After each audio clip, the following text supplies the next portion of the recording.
Fleming's right hand rule.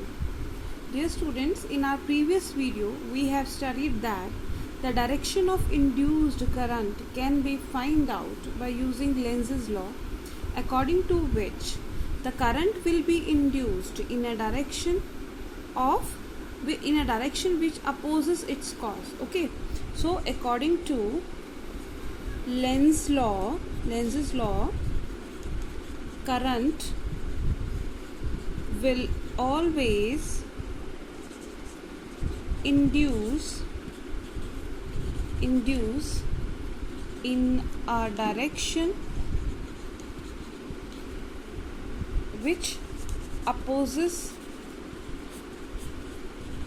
its cause, right? Means if the magnetic field is increasing, so current will induce in such a way that it will tend to decrease that magnetic field, that is in a direction opposite to the direction of magnetic field. Similarly, the direction of induced current can be found out by Fleming's right hand rule. According to right hand rule, if we stretch the fingers of our right hand just like that, you can see here thumb point in a vertically upward direction, first finger toward this direction and middle finger like this. Okay, so if we stretch the fingers like this, that thumb points toward the direction of motion of the conductor, right? Thumbs indicates the direction of motion of conductor. Thumb, M means motion of the conductor. First finger, this first finger represent the direction of magnetic field. Okay, this is the direction of magnetic field for first F field. Then this middle finger will represent the direction of induced current. Since middle finger is also known as central finger as per your book, central finger, so in this case C stands for current, right? If we stretch the fingers of our right hand such that the thumb points toward the direction of motion of the conductor, first finger represent the direction of magnetic field, then the central finger represent the direction of current induced. Okay, now let us discuss how these two rules, Lenz's rule and the Fleming's right hand rule, be able to find out the direction of the current, induced current.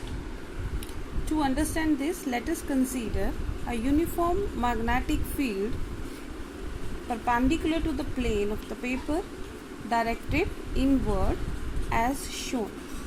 Okay, so let us take a conductor which is, and complete this circuit by connecting it to the wires, and this conductor could move toward or further or away from this directions. Okay, so firstly suppose the conductor is moving in this direction.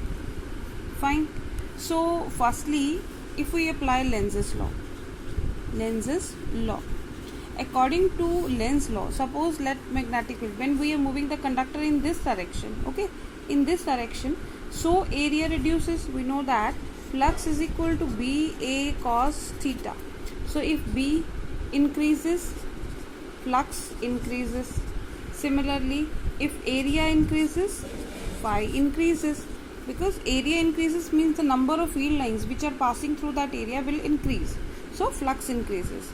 Now if we are moving the conductor toward in this direction, toward left, so area would decrease, so magnetic flux associated with this loop will decrease, so flux is decreasing. Okay, so when flux is decreasing, so current will induce in a direction of the magnetic field to increase the strength of magnetic field, because it want to oppose its cause, right? So if it is decreasing, it will tend to increase it, and if flux is decreasing, it will tend to increase it, and if flux is increasing, it will tend to decrease it.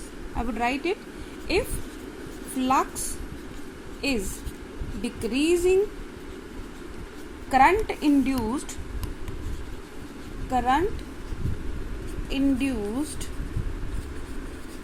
will tend to flux is decreasing, okay, decreasing, this arrow downward, decreasing, the current induced will tend to increase the field, okay, because it will oppose its, if it is decreasing it will tend to increase, and if flux is increasing, okay, so current induced